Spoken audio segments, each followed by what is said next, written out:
Regina Silvia, eu sou terapeuta familiar sistêmica, terapeuta cognitiva comportamental, sou assistente social, trabalho na Unifesp, no setor de neurologia.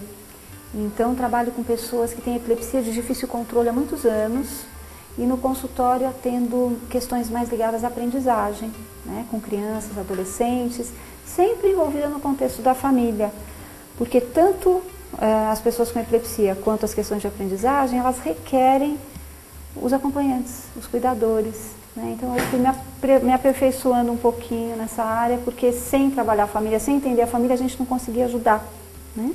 A gente vai se ocupar um pouco com os olhares que a gente busca ter para conseguir enxergar uma família, né? Porque na verdade o nosso olhar, ele não é isento, ele não é um olhar puro, porque o nosso olhar tem uma semente, ele tem uma ancestralidade. E a nossa ancestralidade, ela já nos imbui de muitos valores, de preconceitos, de expectativas, né? Então, olhar para a família enquanto um fenômeno, enquanto algo que não passe pelas nossas dores, né, pelas nossas exigências, requer um passo atrás, né? Esse fenômeno complexo que é a família, que traz uma gama de interações humanas e que compreende tudo o que tem em torno, ele requer que a gente olhe buscando essa pluralidade, essa singularidade, né, que nenhuma família é igual, tal qual os seres humanos, e que a gente também contextualize essas famílias, porque elas não vêm do nada. Elas estão dentro de uma história, dentro de um contexto, dentro de fatos, e elas se constituem também lapidadas por tudo isso que está em torno. A gente precisa entender um pouquinho todas essas mudanças e adaptações que as famílias vêm sofrendo na medida do contexto histórico, né? Porque isso ultrapassa o nosso grau de controle e previsibilidade. As mudanças que estão acontecendo atualmente, elas trazem para os pais, para os responsáveis e cuidadores, uma insegurança muito grande. Porque assim, o que está acontecendo mesmo?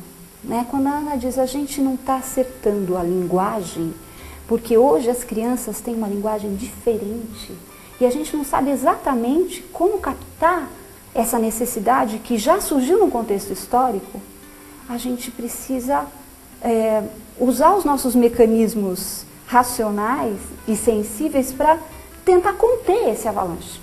E como é que a gente, enquanto família, enquanto cuidador, consegue manter esse papel de proteger e garantir o bom desenvolvimento da unidade familiar e da nossa prole, né? O que é educar hoje? Então esse quadro da Tarsila, ele nos aponta para uma situação da família. O que é uma família, né, gente? Hoje em dia, será que a gente pode dizer que a família passa por questões da consanguinidade? Será que família são aqueles que moram no mesmo teto? Será que partilham os mesmos valores? Como é que a gente define uma família hoje? No período pré-histórico, né, onde o homem já tinha uma apropriação de produtos naturais espontânea, não sabia nem plantar, nenhuma tecnologia, ele tinha uma luta pela sobrevivência muito grande e era isso que unia o grupo, né?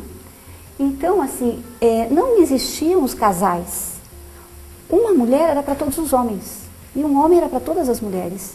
Então, o afeto não era algo que fosse substancial, né, para as relações. Com a barbárie, os caçadores, agricultores e pastores, quer dizer, o homem já se transformou, né? Ele transformava o seu meio, ele já convivia nas aldeias em grupos e ele já escolhia a sua parceira, que certamente deveria trocar muitas vezes, mas ele já tinha aquela que lhe dava os filhos e a prole trazia já um sentido para que ele buscasse uma melhor condição de vida, né? Então, já houve uma implantação de estrutura social capaz de garantir a espécie, onde a mulher já era a base desse núcleo. Ainda na barbárie, o esteio da família não estava na afetividade. A mulher, ela perdia o seu status familiar, da família da qual ela vinha, e ela passava a pertencer totalmente para a família do esposo, onde o Deus da família do esposo passaria a ser o seu Deus. A autoridade marital e parental eram ungidas pela força suprema da crença religiosa, porque não existia organização civil, né? E a família, na verdade, foi a primeira forma espontânea de organização social a partir das necessidades fisiológicas, orgânicas e relacionais humanas. Então, com o período civilizatório, na Grécia e Roma, os produtos naturais já vinham mais elaborados, né, através do artesanato, da indústria. O pensamento simbólico já trazia as peças de arte, então o homem já estava se refinando. A mulher continuava cada vez mais na função de procriadora, a serviço do esposo, que era o pater, né, e da família nuclear do esposo, né, onde os rituais desta religiosidade do esposo carimbava essa união. Então, a união aceita era a monogamia, e o bom matrimônio era aquele que era conveniente para o Estado, para as questões políticas e econômicas, né? Então, a sociedade já está mais organizada a ponto de tirar proveito das unidades, né, das células. Então, a proibição da união entre patrícios e plebeus, que certamente a aristocracia não podia se misturar com a plebe, né? E a família, na verdade, ela não recebeu as suas leis inicialmente de lugar nenhum, mas ela foi criando através das relações o direito privado de maneira natural. E esse direito privado foi sendo apossado pelas instituições políticas e econômicas. Então, com o período civilizatório, a gente sabe que a justiça era patriarcal, certo? E durante muitos e muitos anos continuou sendo. Então, o que era crime para a mulher, obviamente, não seria para os homens. E a gente sabe também que a questão de que os filhos, uma vez saídos da barriga da mãe, eles eram inquestionáveis que fossem daquela mãe, o fato do homem nunca ter certeza absoluta também era algo que entrava nessa jurisdição. Antropologicamente, a mulher consolida a função de cuidadora, certo? Do clã, da tribo, da família, e logo faz parte das suas atribuições preocupar-se com o parceiro e com todos os pertences da família, né? Cultivando, arrumando, ajeitando. E cada vez mais espera-se que a mulher tenha habilidades no trato social, né? Graça, distinção, e que acrescente moralidade à família e assim beneficie a sua prole. Então, atualizando para este novo conceito, para este novo momento, a família vinha de latim famulus, que é um conjunto de servos dependentes de um senhor patriarcal, né? Então, na Grécia e Roma, esposa, filhos, servos livres e escravos, submissos ao mesmo senhor. O concubinato não tinha efeitos jurídicos. Nos anos 400, o direito canônico reconhece o concubinato, que eram casais que estavam juntos sem o reconhecimento da igreja. Então, este era um famulus, certo? Onde todos pertenciam ao pater. No Império Romano, o concubinato, as relações maritais não estáveis, elas não tinham efeitos jurídicos, porém os filhos naturais passavam a ser legitimados e os primórdios dos direitos de família passaram a vigorar. Com o início do cristianismo, o direito canônico se fortalece, com o Concílio de Toledo vem a autorização do concubinato também, e na Idade Média a gente sabe que a Igreja Católica foi se apossando cada vez mais de tudo, e o pater já não era mais o pai, era o sacerdote. Então, a forma pública de celebração do matrimônio, o matrimônio é agora um sacramento, né? Então, a família tem a célula-mãe da igreja, hierarquizada a partir do homem. O centro da sociedade não é mais o pater, mas o casamento. Então, a importância é a utilização da família para os fins da igreja. As atribuições da família na época eram dar assistência e sustento aos seus membros, garantindo a vida daquela unidade. O senhor feudal substitui a figura do Estado. O status da família é a procriação. Mulheres estéreis podiam ter anulado seus casamentos. A importância da mulher como procriadora. E aqui um quadro que nos mostra isso, né? O poder da igreja, a mulher submissa, né? E prontamente servindo ao seu papel, às suas funções, dentro de um contexto até meio aristocrático, né? Com a reforma, a gente sabe que o casamento perde o seu caráter sacramental. A excomunhão, existe agora a excomunhão ao concubinato. A igreja não aceita mais. Porém, o Estado começa a pegar as rédeas e regulamentar aquilo que ele acha que deve. E as leis civis do casamento não religioso já começam a aparecer. Na Idade Moderna, as ideias reformistas, elas favorecem que o Estado assuma suas funções. Defesa e assistência à família, ao cidadão sob pressão estatal e a diminuição do papel da igreja. Com a Revolução Industrial, gente, muitas outras novidades, né? A família deixa de ser uma unidade de subsistência e passa a ser uma unidade de produção.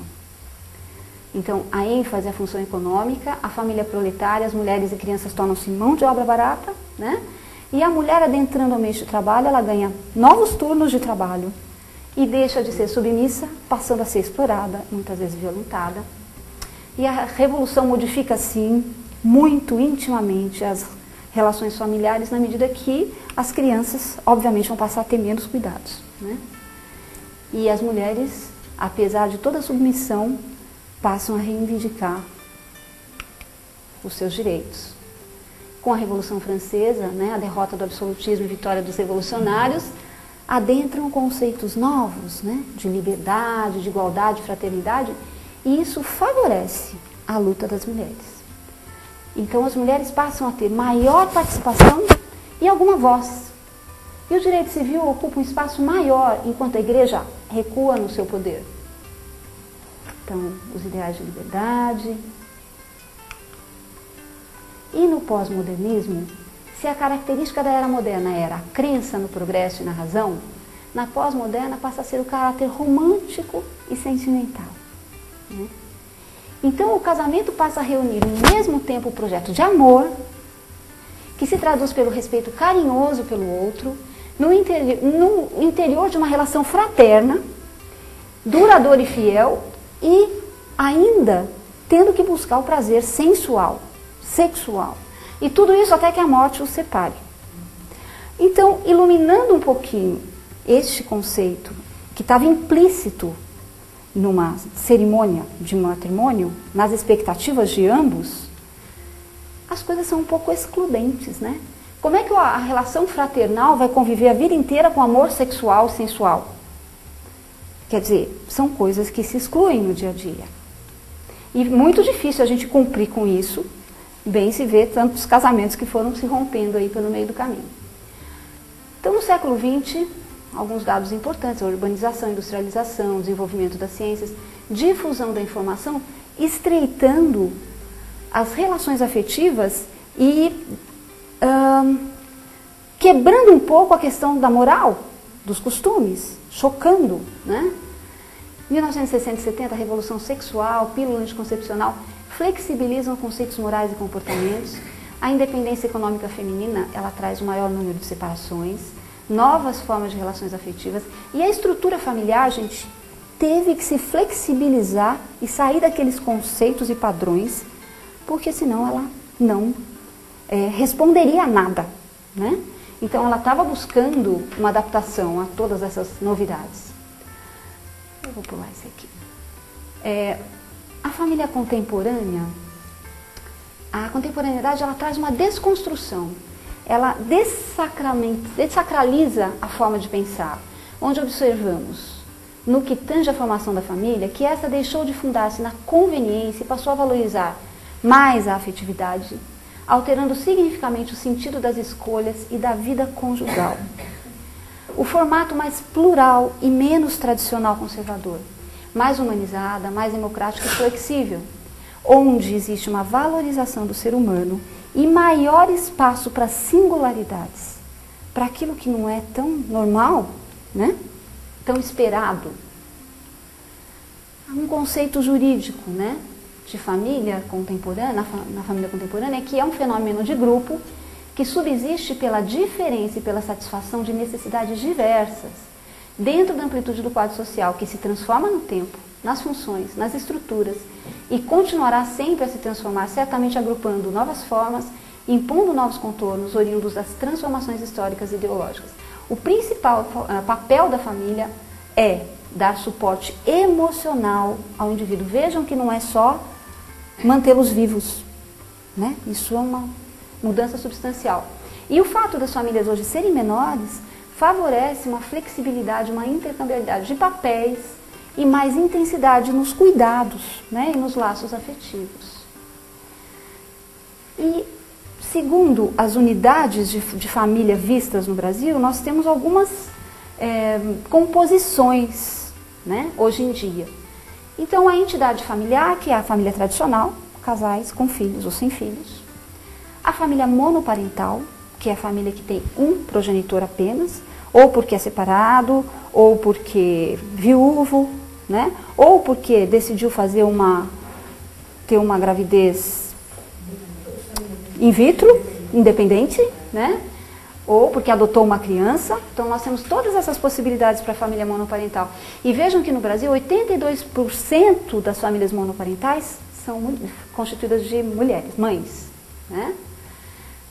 Outra conformação de família é a união de parentes ou pessoas que convivem em interdependência afetiva, sem ter nenhuma consanguinidade, sem pai ou sem mãe. As famílias reconstituídas, né, que é um número enorme, que esses dias eu estava vendo uma estatística que parece que de 100 casamentos, 70 são desfeitos no mundo. Né? É um índice muito alto.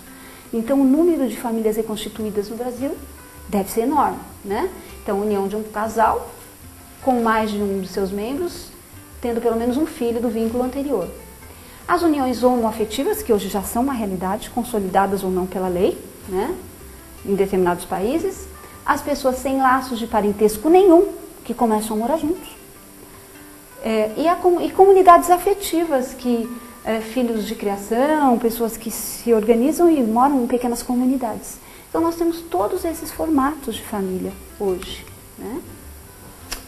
E os desafios atuais das famílias brasileiras, com a diminuição muito grande do número de pessoas. Né? A gente sabe que as classes mais populares, elas ainda têm um número maior de filhos, mas mesmo elas diminuíram muito. Né? E também o número de pessoas que residem só aumentou muito nos últimos 15 anos. Aumento de divórcio e casamentos, maior participação da mulher na manutenção econômica do lar, casais em dupla carreira de trabalho, e novas maneiras de desempenhar papéis no exercício das funções parentais. A gente fala que é inversão de papéis, né? Tem muitas casas onde o homem, algumas, né? Onde o homem fica mais do lar e a mulher sai em busca do provimento. Então, os nossos desafios também adentram as questões de gênero. O que é ser homem hoje em dia? O que é ser mulher? O que os nossos adolescentes pensam, né, de uma vida conjugal? Que papéis eles pretendem assumir? Né? Então a gente sabe que a construção histórica do masculino e feminino, ela é biológica, cultural, social, né? E que também ela é complementar. Porque se a mulher muda a sua conformação, a sua forma de agir, os seus papéis, o homem também tem que mudar. Porque senão não tem uma complementaridade, racha. Né? Tem que ter um consenso de quem vai fazer o quê e uma colaboração nesse fazer. Então isto está dançando muito hoje em dia.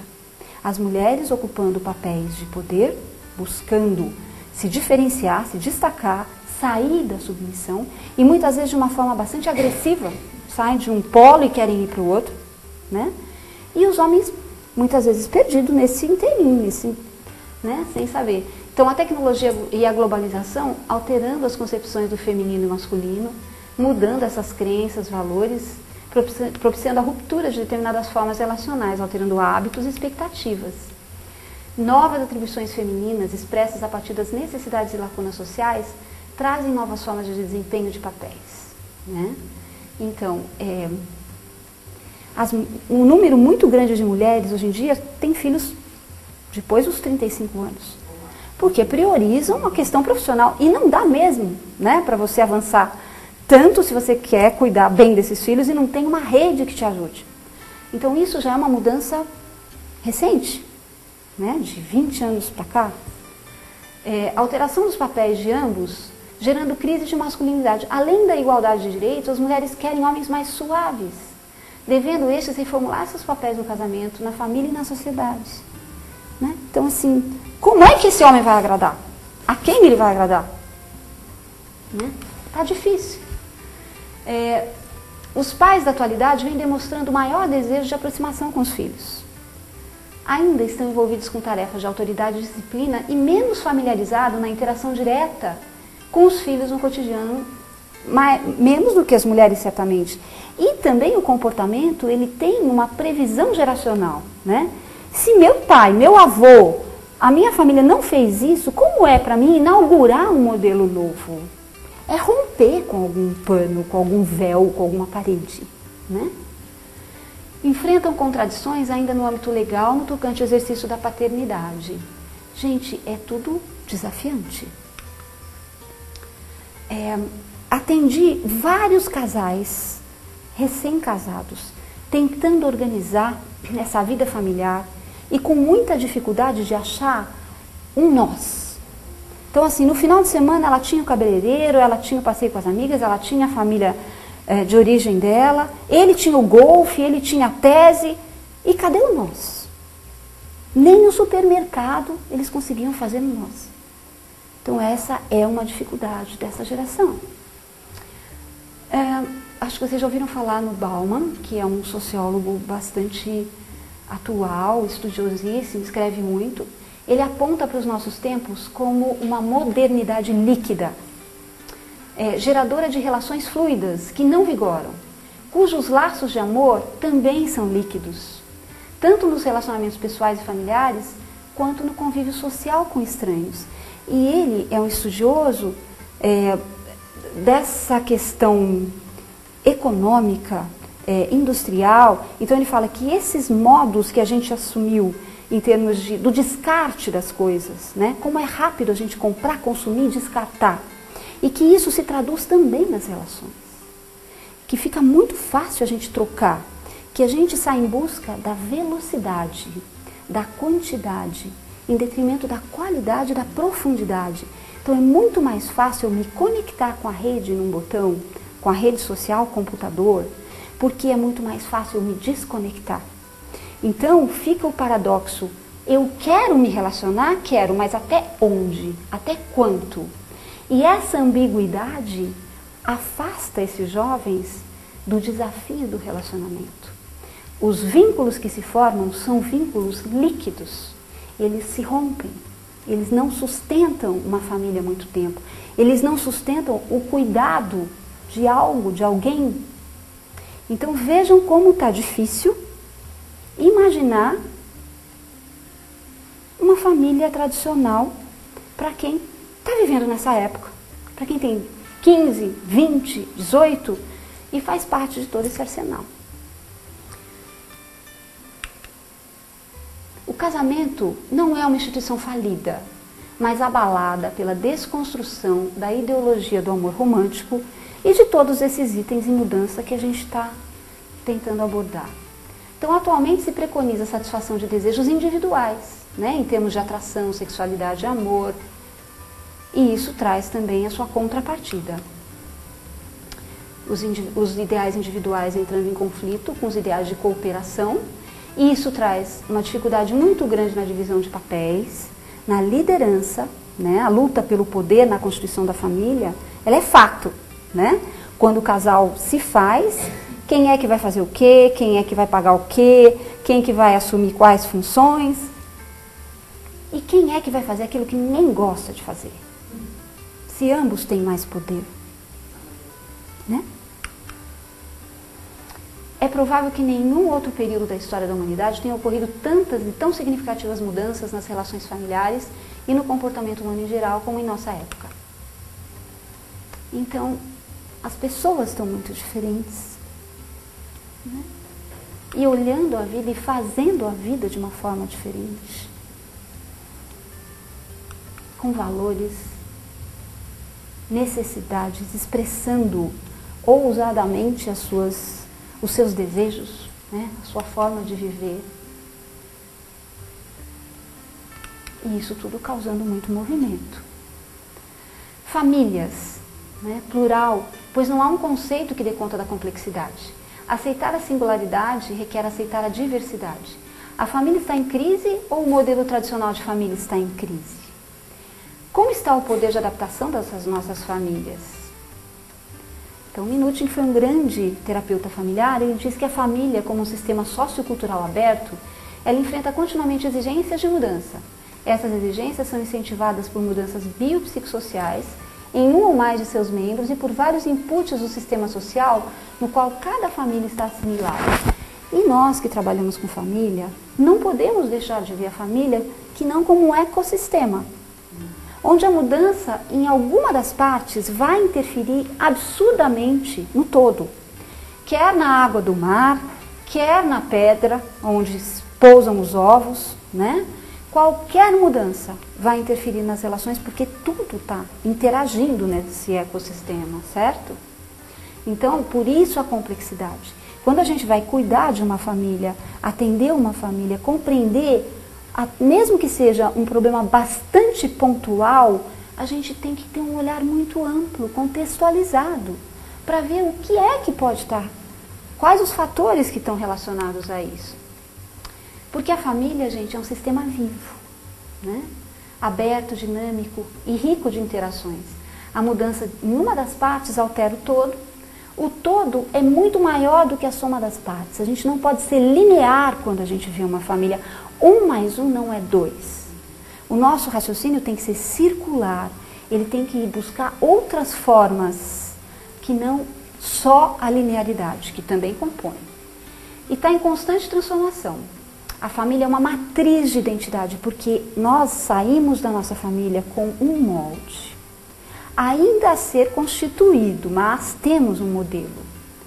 E também a família é a placenta social que nos introduz em todo o resto da sociedade. É, na verdade, também uma unidade de proteção, porque o homem é um dos animais que mais tempo leva para ficar autônomo, né? Quantas passagens na escola, e agora a adolescência está sendo mais tardia, né? Ela começa antes era a partir dos 12, e agora a Organização Mundial de Saúde já declarou que é 10, né? E antes era 18, agora vai até 20, 21, daqui a pouco está subindo mais. E quer dizer, esse grau de dependência, ele se estende, né? Então, os termos que a gente usa, família nuclear é aquela composta de pais e filhos, a família de origem é aquela da qual nós viemos, né? A configuração familiar são personagens que compõem o núcleo familiar e a estrutura familiar são as regras que governam as transações familiares, porque toda família ela é permeada por regras, muitas nem pensadas, nem sabidas, porém fixas. Muitas vieram de muito longe, a gente nem sabe como lidar com elas, mas elas estão presentes. E a família também tem os seus subsistemas, né? Então vejam, tem o subsistema conjugal, pai e a mãe. Às vezes, o pai é a mãe e a mãe é a avó, né? Então a gente procura, qual é esse subsistema conjugal? Quem é que são os líderes aqui? Em diferentes conformações. Os papéis, cada um tem a sua função e o seu papel, né? Pode ter um membro naquela família que tem a função de desestabilizar o grupo.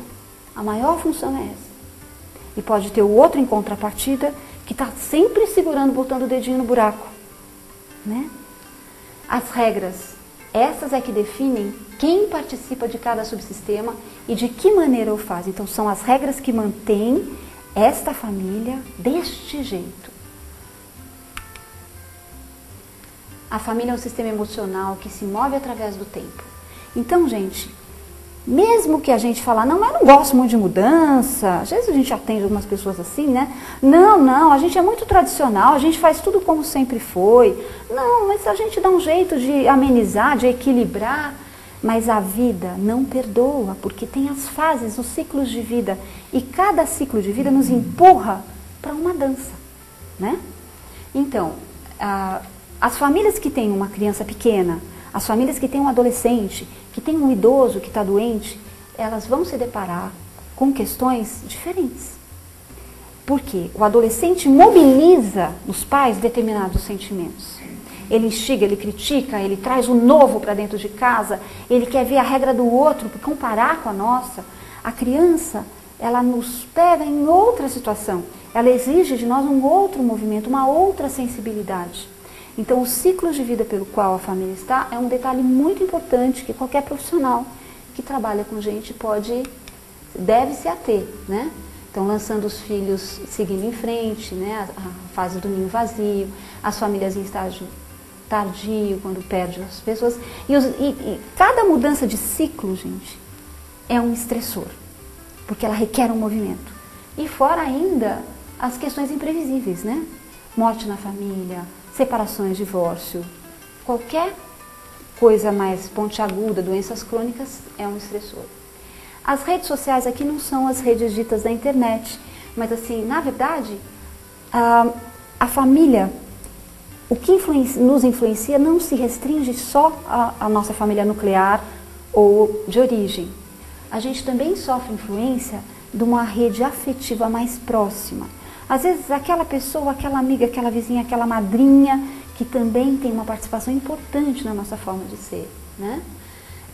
Relações interpessoais significativas através dos quais os indivíduos mantêm a própria identidade social, recebe sustento emotivo. Então a gente não pode circunscrever a família só nas pessoas com quem a gente convive mais, que tem consanguinidade. E as famílias, elas trazem para a gente uma transmissão intergeracional, né? Então, elas possuem uma história que antecede a questão que a gente está vivendo agora, né? Que se constitui na transmissão de valores, modelos de conduta, mitos, segredos e legados. Ninguém cria completamente uma nova história. Nós não somos um papel em branco quando a gente nasce. A gente já nasce dentro de um contexto, com muitos quilômetros rodados, né? Essas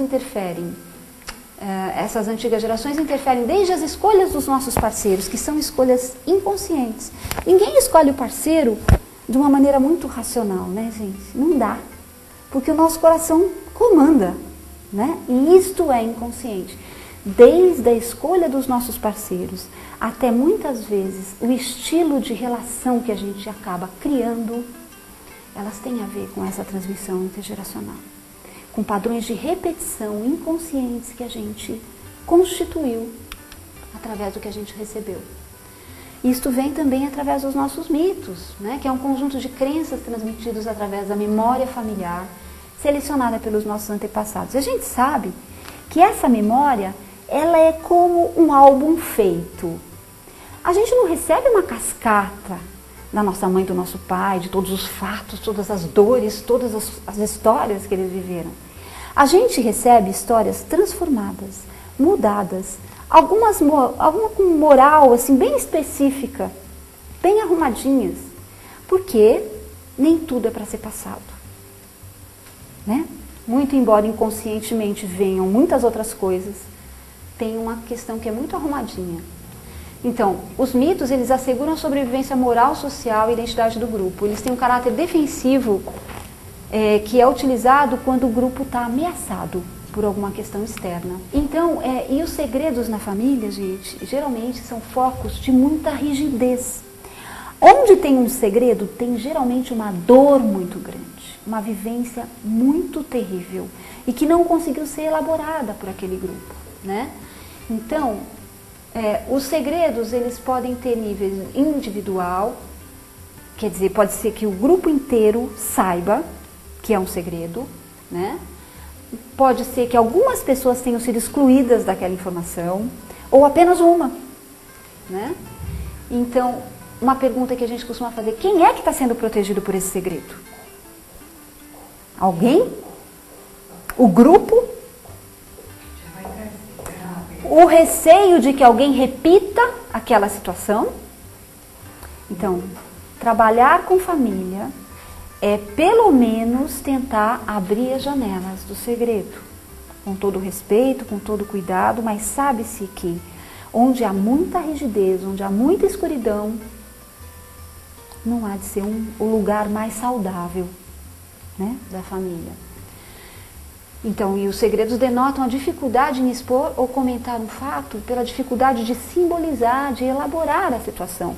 Naquele ponto, o tempo da família para. vive-se várias gerações com aquilo estagnado. Então a gente precisa lembrar que a família, o indivíduo pertence à família, que pertence a uma rede social, mas tudo isso está circunscrito por uma sociedade, por uma época, e a gente tem que entender também que a nossa sociedade tem os seus mitos, tem os seus valores, e os mitos sociais também esbarram nos mitos familiares. Muitas vezes, por exemplo, eu que trabalho com epilepsia, né? Então a pessoa tem epilepsia, ela já sofre com problema, ela sofre com estigma, sofre com preconceito. A família também tem o preconceito, porque ela faz parte de uma sociedade que também tem o preconceito. Então vejam como é difícil a gente fortalecer esse indivíduo. Muitas vezes falam, mas você tem vergonha? Você tem uma crise tão pequena, isso é bobagem, você não tem que ter vergonha. Mas tudo que está em torno dele mostra para ele que ele tem que ter vergonha. Né? Então a gente não pode esquecer que tem toda uma série de órgãos em volta do indivíduo, né? E a comunicação também é um item muito importante. Cada família tem uma forma de se comunicar, né? A comunicação humana ela não abrange apenas as palavras, mas também tudo que é não verbal. Posturas, gestos, né? E não há como a gente não se comunicar. Mesmo no silêncio, mesmo quieto, mesmo olhando para baixo, alguma coisa a gente está dizendo. E cada um está interpretando a sua forma, né? Então, gente, uma coisa que a gente presta muita atenção nas famílias é essa história chamada duplo vínculo. É muito comum a gente ver alguém, ou nós mesmos, né? Pedirmos algo com a voz e de uma outra forma com o olhar, né? Às vezes a gente pode emitir mensagens contraditórias, né? Nossa, que lindo isso que você fez, né? Então a criança especialmente, ela pode enlouquecer com esse tipo de comunicação. A prosódia. O que se fala no verbal e o que se fala com o resto, né? O que seria uma matriz adequada, gente? Uma família adequada? Seria, a consenso dos estudiosos, aquela que consegue amparar os seus membros na união ou na separação, sendo reconstituída ou não, né? Permitindo-lhes espontaneidade e criatividade no decorrer dos ciclos de desenvolvimento, através de movimentos adequados que favoreçam o pertencimento e a separação, preparando o adolescente para a autonomia e ingresso na vida adulta. O Winnicott já falou da mãe suficientemente boa, que é, a mãe não tem que ser muito boa, ela tem que ser suficientemente boa, ela tem que permitir o movimento de pertencimento e ao mesmo tempo de saída. A mesma história do parto. Se a gente não permite que a criança saia por alguma disfunção, a criança morre, né?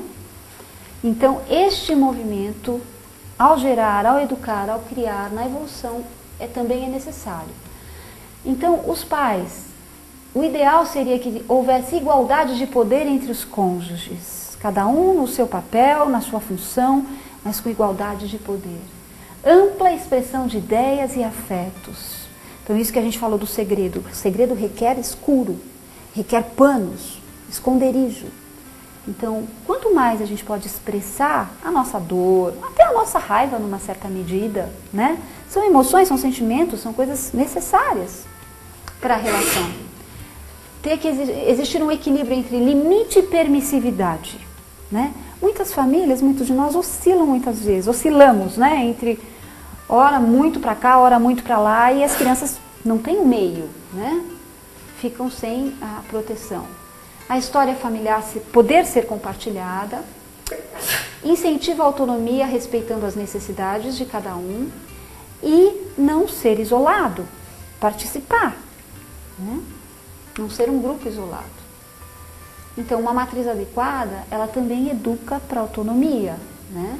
E o que seria autonomia nesse conceito mais familiar? A capacidade do sujeito de decidir e agir por si mesmo, certo? Porém, buscando o seu espaço e se preocupando com os seus iguais, seus familiares, sem desmerecer o outro. Essa é a questão ética que compõe a questão da autonomia. O processo de desenvolvimento requer necessariamente, esse processo para a autonomia requer o monitoramento dos pais. Muito difícil o ser humano fazer tudo esse aprendizado sozinho, né? E recebe interferência da cultura e da rede afetiva. Qualidade conjugal tem sido vista como qualidade de vida. Vocês já viram o conceito de qualidade de vida que se aplicam nas empresas, em determinados... Então agora está se vendo a qualidade conjugal, entendendo que é um fator de proteção do ambiente familiar e da saúde dos seus membros. Certamente, se o casal é o líder, os líderes têm que saber administrar e gerir, né? Qualidade conjugal se refere à diversidade de fatores que se interrelacionam na construção e na vivência do casal, que vai dar substrato para o resto. E como é difícil hoje em dia você ter, os adultos terem equilíbrio, maturidade, porque também, vocês viram, as pressões externas são inúmeras, né? E ninguém nasceu com tudo, né? Raros são aqueles que tiveram tudo e que... Então, é muito importante a gente procurar observar o que está acontecendo, né? E buscar ajuda na medida que está faltando. Porque sem ajuda a gente muitas vezes perde parâmetros importantes, né? No desenvolvimento das crianças. Então, no tocante à qualidade conjugal, fatores como adaptabilidade, que é a capacidade de mudança e adaptação em questões de liderança, controle, disciplina, papéis e regras, tem uma nota, né? A coesão, que é a força que leva à unidade conjugal e familiar, envolve também qualidade afetiva. A satisfação, né, que é cumplicidade, confiança e respeito. E, gente, como é difícil ser cúmplice nos dias de hoje. Eu tenho um primo que é advogado e ele fala: prima, o sistema trabalha a favor da separação. Por quê? Separando, vão ser 2 casas, 2 armários, 2 fogões, 2 geladeiras. Tudo a serviço do consumo, né? Quer dizer, esse é apenas um item, mas faz sentido. A ambiguidade, o duplo vínculo, não existe só na relação 1 a 2. O duplo vínculo, essa comunicação que enlouquece, ela também existe em nosso entorno, no entorno maior. Né? Lembrei até dos romanos e do pão e do circo. Qual seria o pão e o circo da nossa época? E o que isso também faz com as famílias hoje? Então, e o conflito, né? Como é que se administra conflito? Agora eu vou passar rapidamente, gente, para a gente não demorar muito mais, essas questões que estão mais atuais e que realmente deflagram um efeito borboleta aí na conformidade do cérebro, até nosso, que dirá das crianças que estão em formação, né? Então, a globalização e a tecnologia que estão trazendo uma velocidade de produção, difusão, interconexão de saberes, né? Que é a tecnologia realmente mudando o ritmo humano, a percepção do humano. Geração e ritmo acelerado. Então, as formas de pensar, de aprender, de socializar, hoje em dia tem uma outra dimensão, um outro ritmo. Expansão da capacidade, transformação radical de processos sociais e comportamentais em vários espaços. E a banalização do privado. Com um toque, a gente passa uma foto para milhares de pessoas. A gente conta um fato para todo mundo. E as crianças com essa história de Face compartilham muitas vezes aquilo que não deveria. A criança só não, todos. Porque vira um hábito. Perde-se muitas vezes a noção de privacidade, né? De crítica. Eu me lembrei que eu atendi uma menina que mandou um e-mail que era para um amigo, falando do chefe, que ela não estava aguentando mais o chefe. E o inconsciente a fez mandar para o próprio chefe. Com um toque de botão, ela ganhou a demissão. A mediação por máquinas, né? Então vejam, a mediação por máquinas, ela é útil, é maravilhosa, ela tem o potencial de aumentar as nossas capacidades e ao mesmo tempo o contrário. Então nós precisamos de orientação para a gente saber exatamente como, quando, que horas, em quais idades, o quê, quais programas, quais os jogos. E isso ainda não tem, não está disseminado, mas a tecnologia está disseminada, né? A interface digital. Então, o lazer, adição a jogos, diminuição de atividades compartilhadas, a falta de diálogo, o sedentarismo, a automatização, né? Porque já se levanta apertando coisas o tempo todo, né? O empobrecimento das relações de maneira geral e também, principalmente, das relações familiares, onde cada um agora não é só a sua televisão, porque a televisão era menos interativa, né? Então, às vezes a gente cansava e ia procurar, mas isso é interativo e absorve tudo, né? A inclusão social e acesso a ferramentas... Ai, já não entendi, não lembrei o que eu coloquei aí. Oi? A ferramenta, expressão pessoal, social, educacional. Mas acho que tudo isso está relacionado à rede, é isso que eu estava me colocando, né? Como é que essa rede social nos prende? Agora, nós temos também a diferença entre as gerações, né? Dos anos 60 e depois a partir dos 80. E diferença em termos de cérebro, né?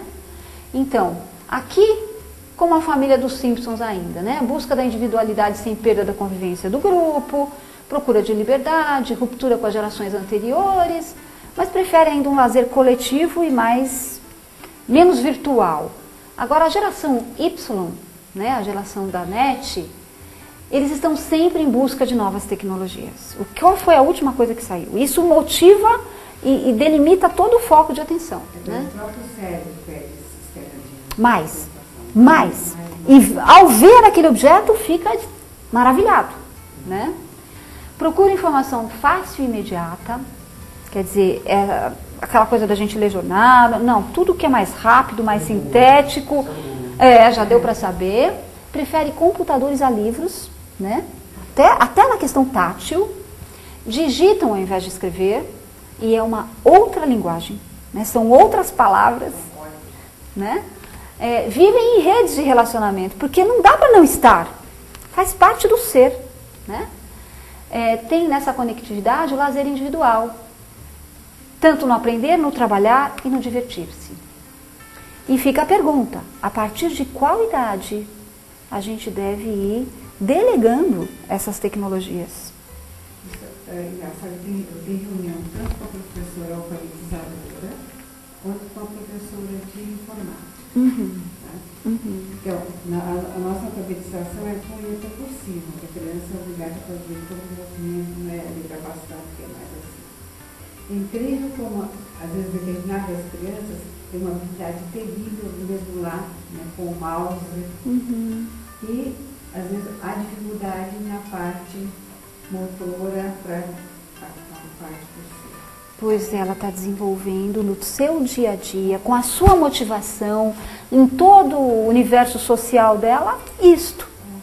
E o outro fica à parte na escola, quando eu vou e quando eu tenho o quê, né? Triste, né? Então, avanços tecnológicos requerendo adaptação humana. Então, o avanço na tecnologia, né, a questão dos anticoncepcionais, a procriação sem sexo, sexo sem procriação, as barrigas de aluguel, escolha do sexo da criança, paternidade comprovada, pílula do dia seguinte, adição à internet. Isso aqui está sendo um problema gravíssimo, que também a gente ainda está aprendendo como lidar com isso, né, até o próprio tratamento disso. Então, gente, esse conjunto de coisas estão trazendo seres, por exemplo, esses filhos in vitro, né? Eles são diferentes, eles portam uma diferença. Essas opções de filhos independentes, cadê o grupo dessas pessoas? Como é que eles vão se constituir? É tudo muito novo. A gente não sabe nem que tipo de conflito, né? Como catalogar isso? Nesse contexto é natural que a família necessite de ajuda, né? Muitas vezes porque alguns dos seus membros estão trazendo algum sintoma, tá? Como é que a gente sabe que a família não está bem? Através de algum sintoma. E na nossa compreensão mais sistêmica, às vezes, um elemento porta a desconformidade ou o conflito, ou até a insanidade do grupo, né? Então, o sintoma denuncia, mas ao mesmo tempo ele preserva, porque ele é como se fosse uma válvula de escape para algo que está acontecendo ali dentro. O paciente identificado, que a gente chama muitas vezes aquela pessoa que porta um negativo, né? É a pessoa problema daquela família, né? Tudo acontece com ela.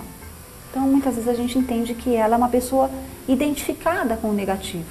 Ela é a depositária de tudo que não é bom.